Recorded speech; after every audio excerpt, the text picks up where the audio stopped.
हम क्या करें और कैसे नाम जप करें कि हमें इसमें अधिक से अधिक लाभ प्राप्त हो। ये प्रश्न हर साधक के मन में है और होने भी चाहिए। तो इसके लिए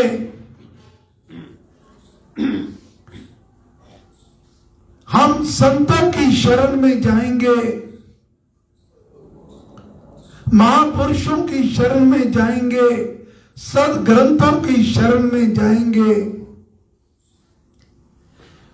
फिर गुरु महाराज के आशीर्वाद से, श्री राम कृपा से ये जब महायज्ञ का सार हमारे बीच में रमा जाएगा।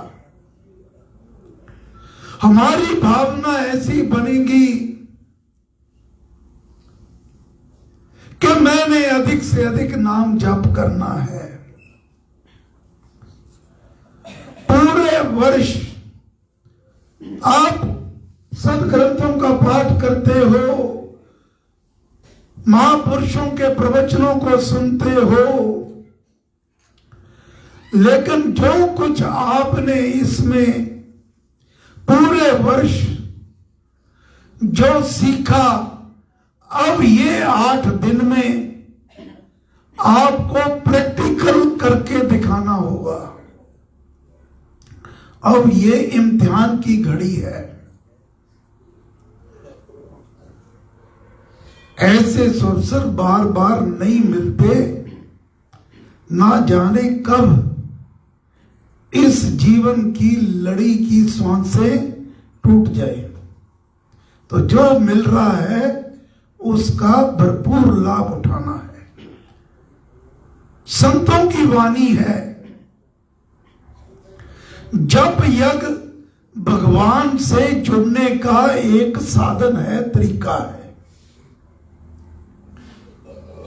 और अपनी इस जीवात्मा जो परमात्मा परमेश्वर का अंश है, उसको जीवात्मा को परमात्मा से मिलाने का बड़ा सरल साधन है।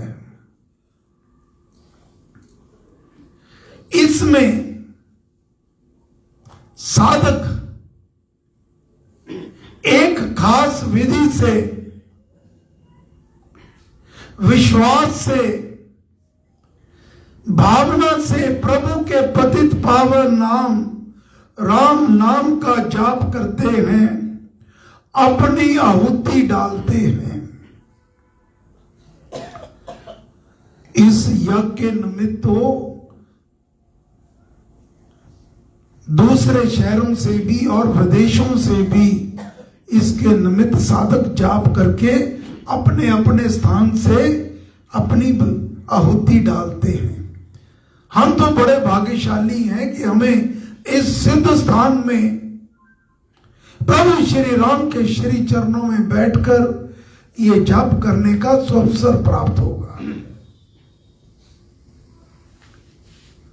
श्रीमद् भगवत गीता में भगवान श्री कृष्ण चंद्र जी महाराज ने 10वें अध्याय में अपनी भिन्न भिन्न विभूतियों का वर्णन करते हुए अपने श्री मुख से ये वचन उच्चारे हैं कि यज्ञों में मैं जप यज्ञ हूं। अर्थात ये जप यज्ञ तो परमेश्वर का ही स्वरूप होता है।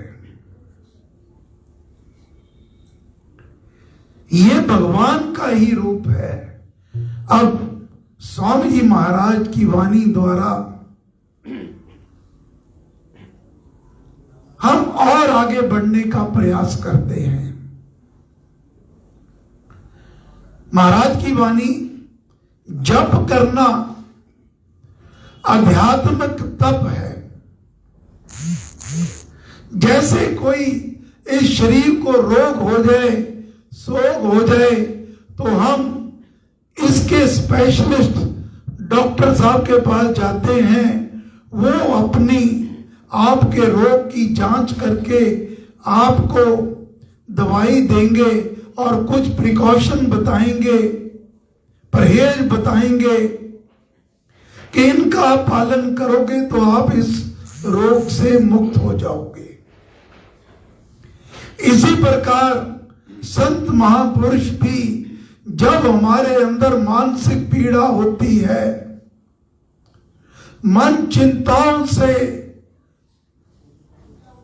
चिता की तरह चलता रहता है, जीवन में हाय तौबा मची रहती है, ये क्यों हो गया, ये कैसे हो गया, ये क्यों नहीं हुआ, तो तब गुरु महाराज मार्गदर्शन कर रहे हैं कि तुमने उसे प्यारे उसकी इलाज करना है, मन का आध्यात्मिक चिकित्सा करनी है। वो होगी नाम जप से, और बड़ा सीधा सा ये साधन है। और जितने भी यज्ञ होते हैं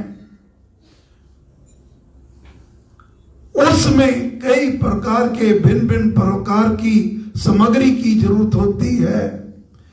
कोई बड़े बड़े बड़े मंत्र उच्चारण करने की जरूरत होती है कि कोई ज्ञानी पंडित आए, विद्वान आए, वो उच्चारण करे, तभी वो यज्ञ सफल होता है। बहुत खर्चा भी आता है। लेकिन महाराज ने कहा ये तो सीधा सा इसमें बात है, जितना गुड़ पाओगे उतना ही मीठा होगा,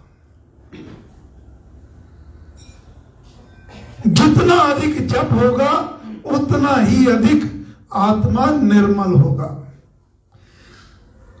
लेकिन जप बड़ी भावना के साथ करना चाहिए।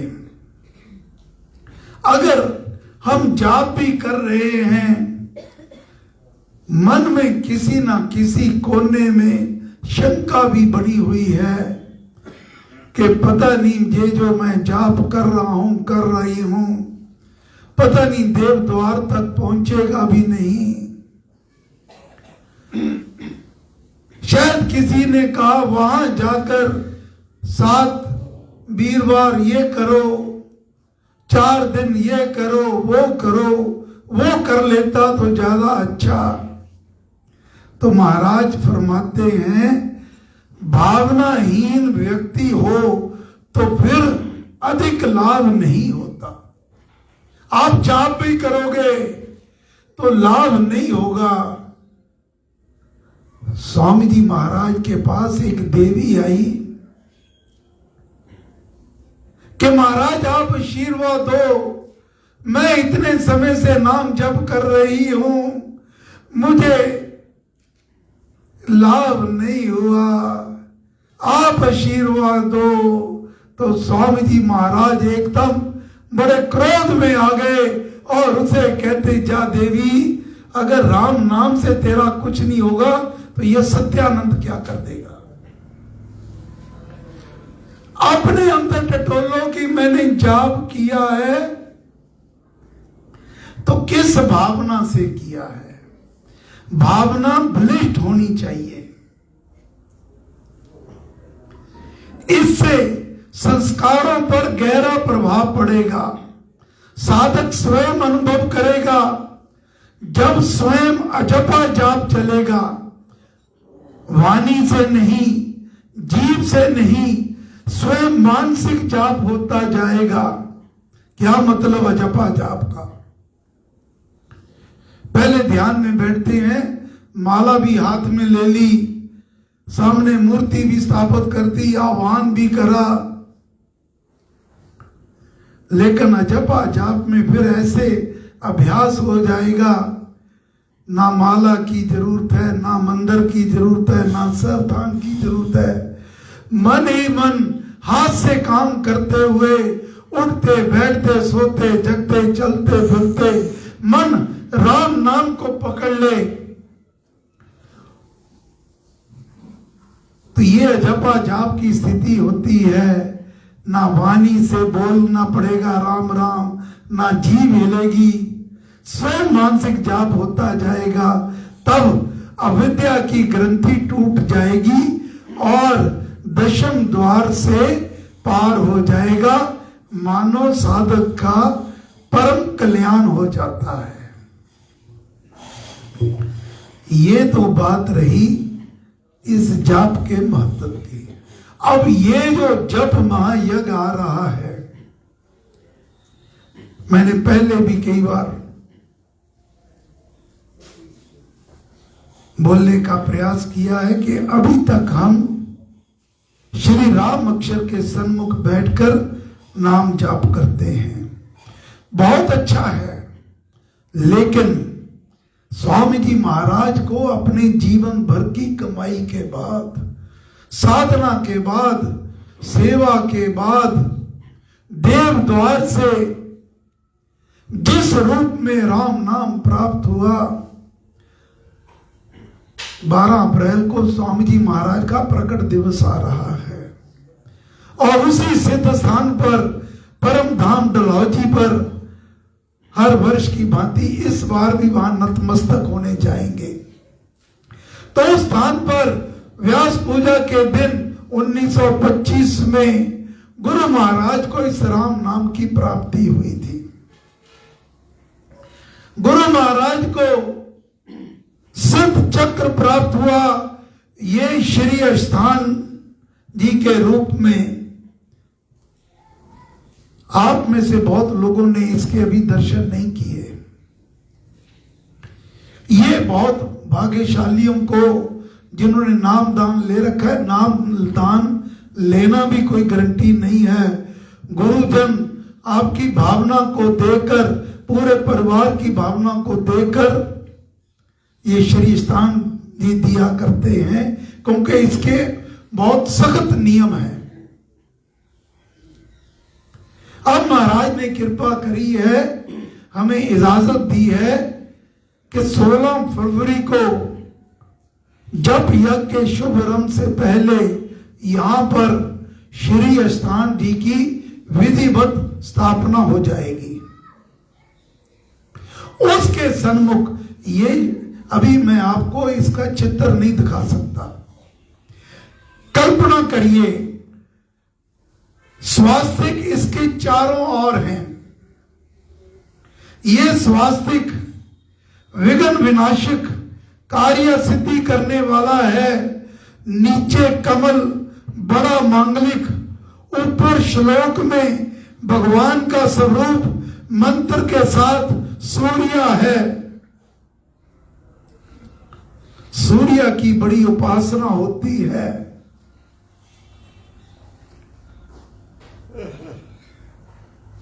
बीच में राम अक्षर रा, आ और मा, जो तीनों लोकों का सार है, वो विराजमान है।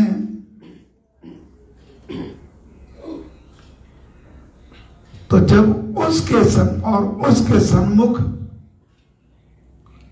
ये बातें खुले सत्संगों में कहने वाली नहीं है, लेकिन आज क्योंकि आपने जप में भाग लेना है, औरों को भी प्रेरित करना है,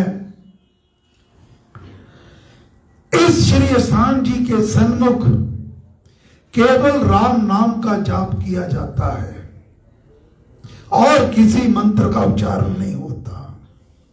तो कृपया जो आए ध्यान रखें, ना श्री ना कुछ, राम राम राम राम राम राम बोल के मध्यम आवाज में मन से।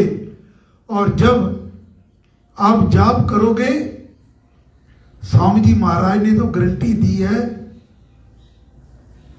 एक घड़ी आधी घड़ी आधी से भी नाम राम जाप के बस से कटे कोटि अपराध।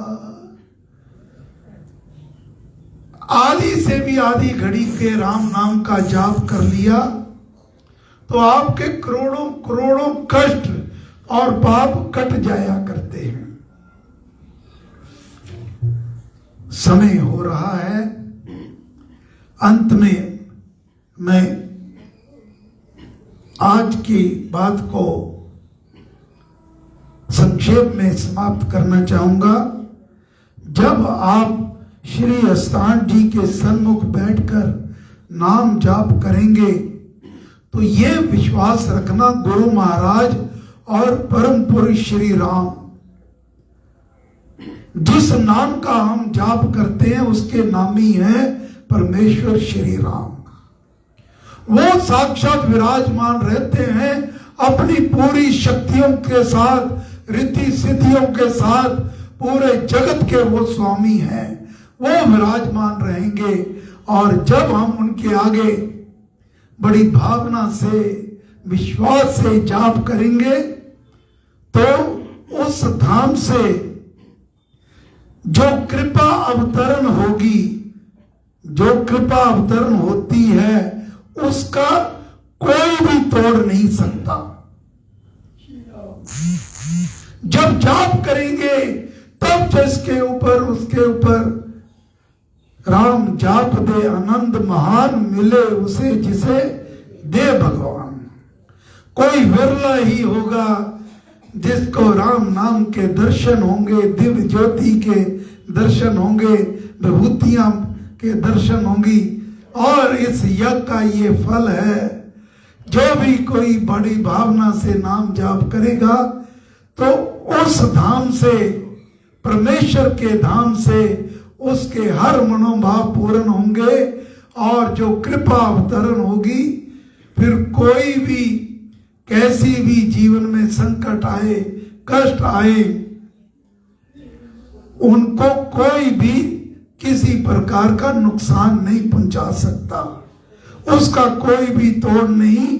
ये भावना होनी चाहिए। इसी से श्री अस्तान का अवतरण हुआ है। इसमें शुभ ही आएगा। ये सब कुछ आपके अंदर की भावना है। वह शुभ जो निश्चय के साथ लिया, धारण किया, वहां कृपा शुभ ही की होती है। हे गुरु महाराज, हे परम पुरुष श्री राम, हम सब आपकी चरण शरण में हैं। हम पर कृपा करना, मेहर करना, दया करना। हम आपके बताए मार्ग पर चलकर इस यज्ञ में पूरी भावना से, विश्वास से सम्मिलित हो। नियमित रूप से कम 1 घंटे का जाप करें, जितना अधिक हो सके जाप करें। आप अपने परम धाम से हमारे ऊपर अपनी कृपा दृष्टि सदैव बनाए रखना। जय श्री राम, जय श्री राम, जय श्री राम। अब सूचना है, जब महायज्ञ के बारे में मैं आपको बता ही रहा था,